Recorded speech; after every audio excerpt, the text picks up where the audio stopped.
नमस्कार। आज हम बात करेंगे कि ऐसी कौन सी परिस्थितियां हैं जिन परिस्थितियों के अंदर हमारी कुंडलिनी शक्ति आंशिक रूप से या सूक्ष्म रूप से बिना हमारे प्रयास के भी जागृत हो सकती है। चाहे हम कोई ध्यान ना करते हो, हमारे अध्यात्म में चाहे रुचि ना हो, तब भी हमारी यह शक्ति बिना हमारे प्रयास के स्वयं से ही जागृत हो सकती है और जागृत होकर हमारे जीवन में महान रूप से सकारात्मक बदलाव ला सकती है। लेकिन इससे पहले कि हम उन सिचुएशन की बात करें, पहले थोड़ा सा हम समझ लेते हैं कि कुंडलिनी शक्ति क्या है। आपको मालूम है हमारे सूक्ष्म शरीर में 7 चक्र हैं, जिनमें सबसे पहला चक्र मूलाधार, जो हमारी रीढ़ की हड्डी के अंतिम सिरे पर स्थित है। इसी मूलाधार चक्र पर 3 नाड़ियां हैं, ईड़ा, पिंगला, सुषुम्ना। और इसी मूलाधार चक्र पर ही हमारी कुंडलिनी शक्ति वास करती है। मुख्यतः हमारी यह शक्ति सुप्त अवस्था में रहती है, लेकिन हम ध्यान के द्वारा और प्राणायाम के द्वारा और विभिन्न योगिक क्रियाओं के द्वारा इस शक्ति को जागृत भी कर सकते हैं। और जब हमारी यह शक्ति जागृत होती है तो हमारी सुषुम्ना नाड़ी में से होते हुए यह शक्ति सभी चक्रों का भेदन करते हुए ऊपर सहस्रार चक्र तक यानी कि क्राउन चक्र तक जाती है, जहां पर यह अपने स्वामी से मिलन करती है। लेकिन कभी कभी यह शक्ति ऊपर तक ना पहुंचकर बीच के चक्रों में ही रुक जाती है, या कहीं बार यह शक्ति वापिस मूलाधार में भी आ जाती है, जिसका कारण होता है हमारी साधना का छोड़ देना या साधना को बीच में ही रोक देना। और कई बार किसी विशेष परिस्थिति में भी जब हमारी ऊर्जा जागृत हो जाती है बिना ध्यान के भी, तो जब उस विशेष परिस्थिति का असर खत्म हो जाता है तो भी यह हमारी ऊर्जा वापिस अपने मूल उद्गम में वापिस आ जाती है। करते रहने की जरूरत होती है। अगर हम ध्यान वगैरह करते हैं, साधना वगैरह करते हैं, तो हमें तब तक उस साधना को जारी रखना पड़ता है जब तक कि हमारी यह ऊर्जा पूर्ण रूप से अपने गंतव्य तक ना पहुंच जाए। अदरवाइज इस ऊर्जा का वापिस अपने सोर्स में आने का भी डर बना रहता है। हालांकि प्रकृति इस शक्ति को सुप्त रखती है, हमारी यह शक्ति अधिकतम मात्रा में सोई रहती है। और इसका जागरण तभी होता है जब प्रकृति को ये इंश्योरेंस हो जाता है कि साधक अब योग्य अवस्था में है। अगर हम इसकी शक्ति अब जागृत कर देते हैं तो इससे कोई नुकसान नहीं होगा।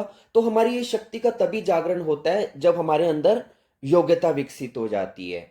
और जब तक हमारी यह ऊर्जा सोई रहती है, अधिकतर हम संसारिक विषय वस्तुओं में ही उलझे रहते हैं। लेकिन जब हमारी यह शक्ति जागृत होना शुरू होती है तो हमारा अध्यात्म में, धर्म में, इस चीजों में रुचि बढ़ने लगती है और उस तरफ हमारा रुझान बढ़ने लगता है। और एक बार जब हमारी यह शक्ति जागृत होनी शुरू हो जाती है तो हमें बहुत से शारीरिक, मानसिक और आध्यात्मिक लाभ होने लगते हैं। हमारी इंद्रियों की क्षमता बढ़ने लग जाती है, हमारी मानसिक शक्तियों का विकास होने लग जाता है और आध्यात्मिक रूप से हम इस काबिल हो जाते हैं कि हम स्वयं का साक्षात्कार कर सकें, स्वयं को जान सकें, अपने आप को एनलाइटन कर सकें। और मुख्यतः अगर हमें इस शक्ति को जागृत करना है तो हम प्राणायाम के द्वारा, योग की विभिन्न क्रियाओं के द्वारा और ध्यान की लंबी साधनाओं के द्वारा ही क्रमिक रूप से हम इस शक्ति को जागृत करते हैं। लेकिन कुछ खास परिस्थितियों में यह शक्ति हमारे बिना किसी प्रयास के भी स्वयं ही जागृत हो जाती है। तो अब आज हम उन्हीं स्थितियों के बारे में जानने की कोशिश करेंगे, क्योंकि हो सकता है कि कई बार आपने ऑलरेडी कुंडलिनी जागरण का अनुभव किया हो या आप अभी भी वर्तमान में कर रहे हो, लेकिन आपको पता ना हो। क्योंकि कुंडलिनी जागरण का मतलब ये नहीं है कि कोई ये जादू है, कुछ आपके अंदर चमत्कार घटित हो जाएगा।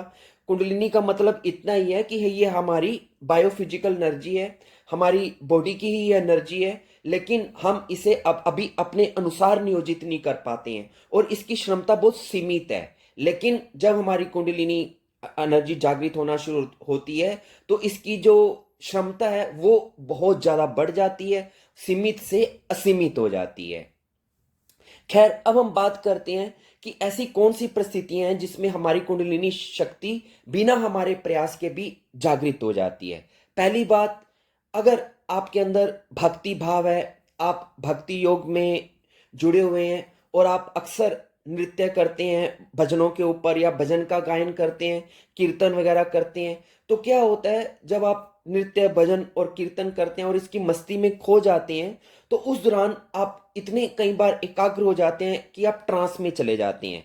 मतलब आप एक ऐसी स्थिति में चले जाते हैं, परमात्मा के नशे में इतना खो जाते हैं कि आपको दुनिया का भान भूल जाता है।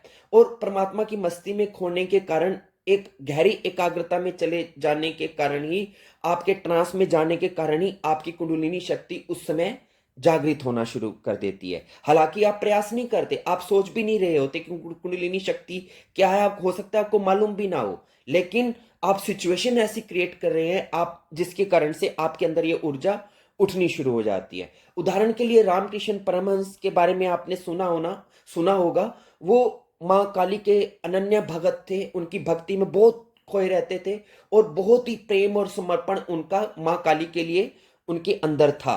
तो कई बार वो ऐसी परिस्थिति में आ जाते थे कि वो बेहोश हो जाते थे और एकदम से मालूम नहीं पड़ता था, उनका शरीर ठंडा पड़ जाता था और माँ माँ चिल्लाते रहते थे। तो उनके जो भगत जन थे फिर बहुत मुश्किल से उनको उस ट्रांस की स्थिति से वापस लाते थे। और कई बार तो रामकृष्ण परमहंस कई कई घंटों तक और कई बार कई कई दिनों तक उसी स्थिति में, भाव समाधि की स्थिति में पड़े रहते थे। तो कई बार जब आप इस प्रकार की स्थिति में, जब आप अपने गुरु के या अपने इष्ट देवी देवता के प्रेम में होते हैं, उनके भजनों को आप सुन रहे होते हैं या उनके प्रेम में रो रहे होते हैं, तो आपकी कुंडलिनी शक्ति जागृत हो सकती है। तो पहली तो स्थिति ये है। दूसरी बात, गुरु की कृपा से कई बार क्या होता है कि जाने अनजाने आपको मन में भी नहीं पता होता, लेकिन गुरु, अगर आप किसी अपने जीवन में अपने गुरुदेव से ज्यादा अच्छी तरह से जुड़े हुए हैं और खासकर अगर गुरु के हृदय में भी आपके लिए प्रेम है, तो क्या होगा, कई बार वो खुद ही आपको शक्तिपात के माध्यम से आपकी कुंडलिनी जागृत कर देते हैं। अगर मान लीजिए आप उनके पास अपनी समस्या लेके जाते हैं तो उस वक्त तो कह देते हैं कल्याण सब ठीक हो जाएगा, लेकिन वो भीतर ही भीतर आपको दूरस्थ शक्तिपात भेजकर भी आपके ऊपर कृपा कर सकते हैं। कि मान लीजिए आप अपने घर में बिल्कुल आराम से बैठे हैं, सो रहे हैं या ध्यान में हैं, कुछ भी है, तो अचानक आपको लगेगा कि कहीं से कोई ऊर्जा आई और आपके अंदर प्रवेश किया और आपको एक महान एक एक्सपीरियंस अंदर होने लगेगा। आपको अपने अंदर ऐसे लगेगा कि जैसे कोई शक्ति बाहर से आई है और आपके अंदर उठना शुरू हो गई है। तो ये कई बार आपके गुरु अपने आश्रम से बैठकर ही आपको शक्ति भेज सकते हैं। इसको हम दूरस्थ शक्तिपात बोलते हैं। तो ऐसा भी हो सकता है जिसका आपको पता भी ना चले, क्योंकि गुरु अपना क्रेडिट नहीं लेना चाहते हैं, तो बिना आपकी जानकारी के भी आपको अपना प्रसाद अपने आश्रम में घर में बैठे बैठे भी आप तक पहुंचा सकते हैं। और दूसरा, अगर आपका गुरु के प्रति तीव्र प्रेम और समर्पण है, तो इस कारण से भी, जैसे मैंने रामकिशन का उदाहरण दिया, तो आपका भी अगर अपने गुरु के प्रति बहुत प्रेम होगा, तो भी इस समर्पण की भावना के कारण भी आपके अंदर कुंडलिनी शक्ति का जागरण हो सकता है। तीसरी बात, कि कभी यदि आप अपने गुरु के पास बैठे हैं या किसी ऐसे व्यक्ति के पास बैठे हैं जिसकी तरंगे बहुत मजबूत हैं, जो बहुत गहरे रूप से ध्यान का साधक है, अगर गुरु ना हो, कोई साधक के पास भी बैठे हैं लेकिन उसकी ध्यान करने की क्षमता बहुत अच्छी है, तो अगर आप उसके पास बैठे भी हैं तो उसके पास बैठने मात्र से भी, उसकी तरंगों के प्रभाव से भी आपकी शक्ति जागृत हो सकती है। कहते हैं ना कि सेम अट्रैक्ट्स द सेम। तो अगर आप किसी ऐसे व्यक्ति के नजदीक बैठे हैं या आप अपने गुरु के नजदीक बैठे हैं और मौन में ही बैठे हैं, कुछ कर भी नहीं रहे हैं, तब भी उनके नजदीक बैठने के कारण भी आपकी कुंडलिनी शक्ति उनके आशीर्वाद के कारण जागृत हो सकती है। और कई बार जब आप अपने गुरु के चरणों को स्पर्श करते हैं और वो अपना हाथ आपके सिर पर रखते हैं, तो उस दौरान भी आपके अंदर शक्ति प्रवेश कर सकती है। आपने देखा, जब गुरु आशीर्वाद देते हैं तो आपके सहस्रार चक्र, यानी कि जो अंतिम चक्र होता है जहां पर पंडित लोग चोटी रखते हैं, क्राउन चक्र पर, वहां पर वो अपना हाथ रखते हैं। तो उनके हाथ के स्पर्श से जो तरंगे निकलती हैं आपके क्राउन चक्र में जब जाती हैं, तो उससे भी कुंडलिनी शक्ति के जागरण होने की संभावना बनती है। और कई बार आप बस मात्र बैठे हैं और उनकी आंखों में यदि आपने आंखें डाल दी, या गुरु ने अगर अपनी इच्छा से अगर आपकी आंखों में देखा, तो कभी भी आप ये मौका मत छोड़ना। मान लीजिए आप सत्संग में बैठे हैं और गुरु सबको देख रहे हैं और वो आपकी ओर भी अगर देखते हैं, तो वो क्षण खोना मत, क्योंकि कई बार गुरु अपनी आंखों के कांटेक्ट के द्वारा, नेत्रों में देखने के द्वारा भी अपनी ऊर्जा का दूसरे व्यक्ति में शक्तिपात करते हैं। तो इस प्रकार भी आपके अंदर शक्तिपात हो सकता है ऊर्जा का, प्रवेश आ सकता है। लेकिन ये सब चीजें सहज ही होती है, नियोजित नहीं होती, प्लान से नहीं होती। इसलिए मैंने कहा कि ये ऐसा जागरण है जिसमें आपका कोई श्रम नहीं होता है, ये बस कृपा से हो जाता है। इसके अलावा किसी विशेष औषधि प्रयोग के द्वारा कोई ऐसी औषधियां, क्योंकि आयुर्वेद शास्त्र में, वनस्पति शास्त्र में ऐसी बहुत सी औषधियों का जिक्र है जो चेतना विस्तारक होती हैं, जो हमारी कॉन्शसनेस को एक्सपेंड करती हैं। और खासकर अगर मैं आपको उदाहरण के लिए कहूं तो ब्रह्मी ब्रह्मी बूटी एक ऐसी औषधि है जो हमारी अलर्टनेस को इंप्रूव करती है। अगर कभी आप मार्केट जाएंगे और ब्रह्मी औषधि का पैक लेके आएंगे तो आप उसमें पढ़ना, उसमें लिखा होगा इट इंप्रूव्स अलर्टनेस, मतलब यह अलर्टनेस को इंप्रूव करती है, सजगता को बढ़ाती है। तो अगर इस प्रकार की कोई विशेष औषधि आप ले रहे हैं किसी कारणवश, और अगर वो औषधि किसी विशेष एंगल से खास अगर आप पे असर दिखा गई, तो उससे भी आपकी चेतना बढ़ सकती है और आपके अंदर की जो शक्ति है वो जागृत हो सकती है। ये तो मैंने औषधि की बात की, लेकिन कुछ लोग मादक पदार्थों के प्रयोग से भी, हालांकि हम इसका समर्थन नहीं करते हैं, मादक पदार्थों को जैसे भांग वगैरह है, इस प्रकार के पदार्थों को लेने से भी कई व्यक्तियों के अंदर शक्ति जागृत हो जाती है, लेकिन उससे नुकसान भी होते हैं। इसलिए हम कभी भी समर्थन नहीं करते हैं कि आप मादक पदार्थों को लेकर किसी प्रकार की अपनी ऊर्जा को जागृत करने की कोशिश करें। लेकिन यह तथ्य है कि कुछ मादक पदार्थों को लेने से भी हमारे अंदर शक्ति जागृत हो सकती है। और कई बार जब आप गहन लीनता के क्षणों में होते हैं, आप बिल्कुल डूबे होते हैं अपने काम में। मान लीजिए आप डांसर हैं और डांस करते हैं, और आपको अपने डांस से इतना प्यार है कि आप खो जाते हैं जब डांस करते हैं। या आप एक पेंटर हैं और जब आप पेंटिंग करते हैं तो खो जाते हैं अपनी पेंटिंग करने में। या आप एक गायक हैं और जब आप गायन करते हैं तो दीन दुनिया भूल जाते हैं। मतलब जहां पर भी आप अपने आप को भूल जाते हैं और गहरे तलों पे भूल जाते हैं और लंबे समय तक आप उस चीज में बने रहते हैं, तो आप एक ऐसी परिस्थिति क्रिएट कर रहे हैं जिसमें कि आपकी कुंडलिनी शक्ति जागृत हो सकती है। तो इन क्षणों में भी आपकी शक्ति जागृत हो सकती है जब आप सृजन करते हैं, क्रिएटिविटी करते हैं। और उसके बाद कोई ऐसी क्रिया जिसमें आप तीव्र शारीरिक मेहनत करते हैं, बहुत ज्यादा हार्डवर्क करते हैं। एक्चुअली होता क्या है, जब हम बहुत ज्यादा हार्डवर्क करते हैं तो हमारी ऊर्जा की लेयर्स हैं, हमारी एनर्जी की लेयर्स हैं। तो जब आप कोई हार्डवर्क करते हैं तो जब आपकी पहली लेयर थक जाती है तो फिर पहली लेयर खत्म होने पे फिर दूसरी लेयर शुरू हो जाती है। फिर जब दूसरी लेयर भी खत्म हो जाती है तो तीसरी लेयर शुरू होती है। इसलिए आपने कई बार देखा होगा जब आप बहुत ज्यादा मेहनत कर रहे होते हैं और बिल्कुल थक के टूट चुके होते हैं, लेकिन काम अभी बाकी होता है, तो आप जिद करके फिर करने लग जाते हैं। तो क्या होता है, कुछ सेकंड या मिनट बाद आपके अंदर दोबारा से एनर्जी आ जाती है। ये दोबारा से एनर्जी कहाँ जाती है, फिर आप घंटों करते रहते हैं और थकते नहीं। ये वही आपकी जो एनर्जी, जो रिजर्व एनर्जी होती है हमारे अंदर, वो एक्टिवेट हो जाती है। मतलब आपकी कुंडलिनी एनर्जी का ही एक हिस्सा आप एक्टिवेट कर देते हैं। तो कई बार एक्सरसाइज करने के द्वारा भी, व्यायाम करने के द्वारा भी, या कई बार आप रनिंग करते हैं, दौड़ लगाते हैं, या कई बार आप हाइकिंग करते हैं, पहाड़ों पे चढ़ते हैं। मेरा कहने का तात्पर्य है कि कोई भी ऐसी क्रिया जिसमें आप खूब शारीरिक श्रम करते हैं, उसमें भी जाने अनजाने कई बार आपकी जो कुंडलिनी शक्ति जो है एक्टिवेट हो जाती है, आपकी बायोफिजिकल एनर्जी एक्टिवेट हो जाती है। इसके अलावा जब ऐसी स्थिति, जब आपकी जो श्वास है अराजक हो जाए और गहरी हो जाए, आपने देखा कई बार जब आप बहुत उत्साह में होते हैं, बहुत आनंद में होते हैं, तो आपकी श्वास की गति गहरी हो जाएगी। आपके अंदर एक, आप फील करेंगे कि आपके अंदर एक असीम ऊर्जा आ चुकी है।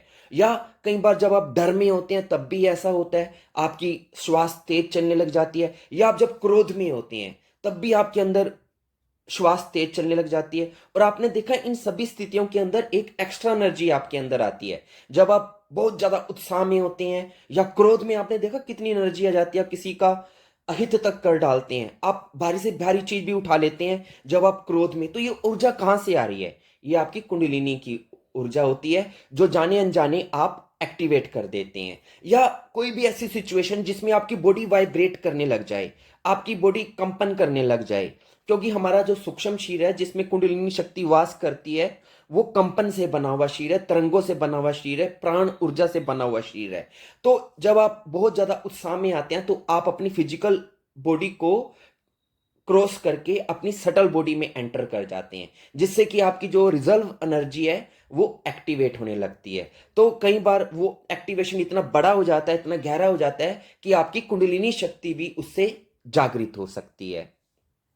और अगला कारण, जब आप वर्तमान में होते हैं, अक्सर क्या होता है, हम भूतकाल या भविष्यकाल के विचारों में ही हमारा माइंड चलता है, लेकिन जब भी किसी भी कारण से हम प्रेजेंट मोमेंट में स्थिर हो जाते हैं, कोई आप ऐसी चीज चल रही है जिसमें आपका बड़ा दिल लगा हुआ है, मन इधर उधर नहीं जा रहा है और आप बिल्कुल प्रेजेंट माइंडेड हैं, तो उस स्थिति में भी आपकी शक्ति एक्टिवेट होने लग जाती है। या जब आप बहुत एकाग्र होते हैं, आप बड़ी एकाग्रता के क्षणों में भी आपकी एनर्जी एक्टिवेट हो सकती है, जिस जिस वक्त आपका माइंड बिल्कुल फोकस हो जाता है। क्यों? क्योंकि उस वक्त आपकी ऊर्जा का अपव्यय, आपकी जो एनर्जी है वो डिप्लीट नहीं होती, ऊर्जा का अपव्यय नहीं होता, तो वो धीरे धीरे धीरे बढ़ती चली जाती है और एक टाइम ऐसा आता है कि विस्फोट होके वो कुंडलिनी शक्ति को ही एक्टिवेट कर देती है, जिससे कि आपके अंदर एक एक्स्ट्रा पावर आने लग जाती है। या जब आप अपने जीवन में अपने लक्ष्य के प्रति समर्पित होते हैं, आप अपने लक्ष्य पे हमेशा केंद्रित रहते हैं, इधर उधर नहीं देखते हैं, बस अपने लक्ष्य को ही देखते हैं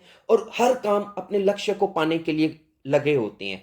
आपने देखा, जब घोड़ा चलता है तो उसके आंखों के दोनों तरफ वो लगा दिया जाता है, कवर कर दिया जाता है, ताकि वो इधर उधर ना देखे और सिर्फ सीधा देखे, ताकि एक ही दिशा में वो चलता रहे। तो जब आप इतने लक्ष्य केंद्रित हो जाते हैं कि एक सीधी रेखा में अपने लक्ष्य को ही देखते हैं, इधर उधर ध्यान आपका नहीं भटकता है, तो आपके अंदर की जो ये ऊर्जा है तब भी एक्टिवेट होने लग जाती है। तो जब आप लक्ष्य केंद्रित होते हैं, बहुत एकाग्रता के क्षणों में होते हैं, और जब आप वर्तमान में होते हैं, तब आपके अंदर ये एनर्जी एक्टिवेट होनी शुरू हो जाती है। या जब आप किसी एक विशेष स्थान पर, जो स्थान बहुत चार्ज माना जाता है, जैसे किसी तीर्थ स्थान पर यदि आप चले जाएं, किसी आश्रम में आप चले जाएं, किसी बहुत ऐसी महत्ता वाली स्थान पर चले जाएं जहां बहुत दुनिया आती है अपनी श्रद्धा जहां पर वो व्यक्त करती है, यानी कि जो स्थान बहुत चार्ज होगा, वहां पर अगर आप बाई चांस बैठ जाएंगे पवित्र हृदय से, तो उस स्थान की एनर्जी के कारण भी आपके अंदर की एनर्जी एक्टिवेट होनी शुरू हो जाएगी। या कई बार किसी खास क्षण के कारण हमारे 24 घंटे में कुछ क्षण ऐसे होते हैं जो बहुत पवित्र होते हैं, उस क्षणों में, खासकर ब्रह्म मुहूर्त में। तो कई बार अगर आप ब्रह्म मुहूर्त में उठे हुए हैं, बैठे हुए हैं शांति से, और आप ध्यान दिन कुछ भी नहीं करते हैं, लेकिन आपके अंदर एकदम से कोई ऊर्जा उठनी शुरू हो सकती है। तो समय विशेष की विशेषता के कारण भी आपके अंदर एनर्जी का एक्टिवेशन हो सकता है। और कई बार तो आपके पूर्व जन्मों के कारण भी, मान लीजिए आप इस जन्म में कभी आपने ध्यान नहीं किया, लेकिन अभी आपने 2-4 दिन ही करना शुरू हुआ और आपके सभी चक्र आपको लगा जैसे जागृत होने शुरू हो गए हैं, जबकि दूसरे व्यक्ति जो महीनों से प्रैक्टिस कर रहे हैं, उनका भी एक भी चक्र पे स्पंदन होना शुरू नहीं हुआ। क्यों आपके साथ ऐसा हुआ? क्योंकि आपने पिछले जन्म में काफी मेहनत की हुई थी, और अब इस जन्म में जब आपने शुरू की है तो वहीं से शुरू हुई है जहां पिछले जन्म में आपने छोड़ा था। तो पूर्व जन्मों के हमारे जो हमने प्रयास किए हैं, उनके कारण भी इस जन्म में हमारी चेतना या हमारी शक्ति या हमारी कुंडलिनी शक्ति बिना हमारे प्रयास के भी जागृत होना शुरू हो जाती है। और कई बार जब आप अति आनंद में होते हैं, बहुत आनंद में होते हैं, क्योंकि उस वक्त भी हम नो माइंड में चले जाते हैं, तो ऐसी स्थिति में भी हमें स्टोरी लग जाती है, जिसे छोटी समाधि भी बोलते हैं। तो मन जब ठहर जाता है किसी कारण से, जैसे कि आप मान लीजिए एकदम से पहाड़ पे गए, आप गाड़ी से बाहर निकले और आपने कोई विशाल पर्वतों की श्रृंखला देख ली, तो आपका मन ठहर जाएगा। क्यों? क्योंकि आप अवाक रह गए, आपके अंदर वंडर की फीलिंग आ गई। तो ऐसी स्थिति में भी जब आप अति आनंद में आ जाते हैं, तो आपकी शक्ति जागृत हो सकती है। तो इस प्रकार से मैंने आपको काफी सारी चीजें बताई हैं। तो इन सब चीजों में कभी कभी अचानक आपकी शक्ति जागृत हो सकती है, और एक बार जब वो शक्ति जागृत हो जाएगी तो वो काफी समय तक फिर आपके साथ रहती है, और उस घटना के बाद से फिर एक लंबे समय तक आपके जीवन में सब अच्छा ही अच्छा होता चला जाता है, सब सकारात्मक ही सकारात्मक होता चला जाता है। आपके सभी रुके कार्य बनने शुरू हो जाते हैं, आपकी शारीरिक, मानसिक और आध्यात्मिक शक्तियों में विकास होना शुरू हो जाता है, और आपकी हर इच्छा पूरी होनी शुरू हो जाती है। और यह समय कब तक रहता है? हो सकता है कुछ हफ्तों तक रहे, हो सकता है कुछ घंटों तक रहे, कुछ महीनों तक रहे, कुछ सालों तक भी रह सकता है। ये व्यक्ति व्यक्ति पे डिपेंड करता है। लेकिन अगर आपके ऊपर जब ये स्थिति बनती है तो आप इसका ज्यादा से ज्यादा लाभ लें, और अगर आप इसको और ज्यादा स्थायी रूप से भी अगर रोकना चाहें तो आप ध्यान वगैरह करके भी, प्राणायाम के माध्यम से भी इस शक्ति को स्थायी रखने में आगे इसमें हेल्प कर सकते हैं। तो मुझे उम्मीद है आपको मेरे ये पॉइंट समझ में आए होंगे। तो आपके जीवन में भी कभी ऐसी घटना आई हो जो मैच हुई हो जो मैंने आपसे बोली है, तो उसको याद करें और उसके प्रति अनुग्रहित हो और परमात्मा का धन्यवाद करें। धन्यवाद।